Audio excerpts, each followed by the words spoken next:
உங்களோட பீரியட்ஸ் வர்றதுக்கு முன்னாடியே உங்களுக்கு ஒரு சில அறிகுறிகள் நீங்கள் கன்சீவாக இருக்கிறத உணர்த்தும். இந்த மாதிரிக்கு அறிகுறிகளை நிதானமாக நீங்கள் கூர்ந்து கவனிச்சாங்களே நீங்கள் கர்ப்பமாக இருக்கிறத உறுதி செய்ய முடியும். நீங்கள் பீரியட்ஸ் ஆகிறதுக்கு முன்னாடியே உங்கள் கர்ப்பப்பையில் கருவுறுதல் நிகழ்வு நடைபெறும். ஃபஸ்ட்டு அறிகுறிகள் தசைப்பிடிப்புகள்.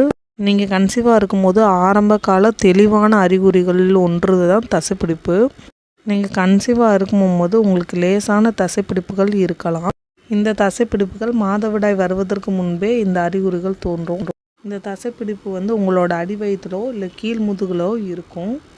அடுத்தது உடல் வெப்பநிலை. உங்களோட கர்ப்பப்பையில் இருக்க கருமுட்டை வெளியாகும் போது உங்கள் உடல் வெப்பநிலை அதிகரிக்கும். கருமுட்டை வெடித்து வெளியேறி பீரியட்ஸ் ஆகுதுன்னா அப்போ இந்த வெப்பநிலை குறைஞ்சிரும். நீங்கள் கன்சீவாக இருந்தீங்கன்னா உங்கள் உடல் வெப்பநிலை உயர்ந்த நிலையில் தான் இருக்கும். இது எதனால் ஏற்படுதுன்னா நீங்கள் கன்சீவாக இருக்கும்போது உங்கள் ப்ரொஜெஸ்ட்ரான் ஹார்மோன் காரணமாக இந்த வெப்பநிலை கூட்டுது. கருமுட்டை ரிலீஸ் ஆகி 20 நாளுக்கு மேலேயும் உங்கள் வெப்பநிலை அதிகரித்து இருந்துச்சுன்னா நீங்கள் கர்ப்பமாக வாய்ப்பு இருக்குது. மூணாவது, உங்கள் மார்பகத்தில் இருக்கக்கூடிய நிப்பிள் ரொம்ப சாஃப்டாக இருக்கும்.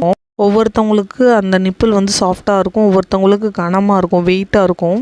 உங்களோட பீரியட்ஸ்க்கு முன்னாடியே உங்களோட நிப்பிள் சுற்றி நல்ல கருப்பு டார்க்காக மாறி இருந்தாலும் நீங்கள் கன்சீவாக இருக்கீங்கன்னு அர்த்தம். இது எதனால் ஏற்படுதுன்னா நீங்கள் கன்சீவ் ஆன பின்னாடி ஈஸ்ட்ரோஜன் அளவு அதிகரிக்கிறதுனால இந்த பெண்களுக்கு முளைக்காம்பலில் வலியும் இந்த மணிக்கு கருமையாகவும் தோன்றி அரிப்பு கூட ஏற்படும். உங்களுக்கு பீரியட்ஸ் தள்ளி போனாலும் இந்த மணிக்கு சிம்டம் காட்டும். உங்களோட உடல் சோர்வு அதிகமாக இருக்கும்.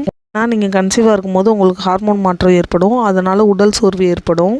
உங்களுக்கு ஒரு வித சோர்வாக இருக்குது, அது மணிக்கு தூக்கமாக இருக்குது அப்படின்னா இது கர்ப்பத்தின் ஆரம்பகால அறிகுறியாக இருக்கும். சின்ன சின்ன வேலை செய்யக்கூட ரொம்ப டயர்ட்னஸாக இருக்கும். இது ப்ரொஜெஸ்ட்ரானின் அளவு அதிகரிக்க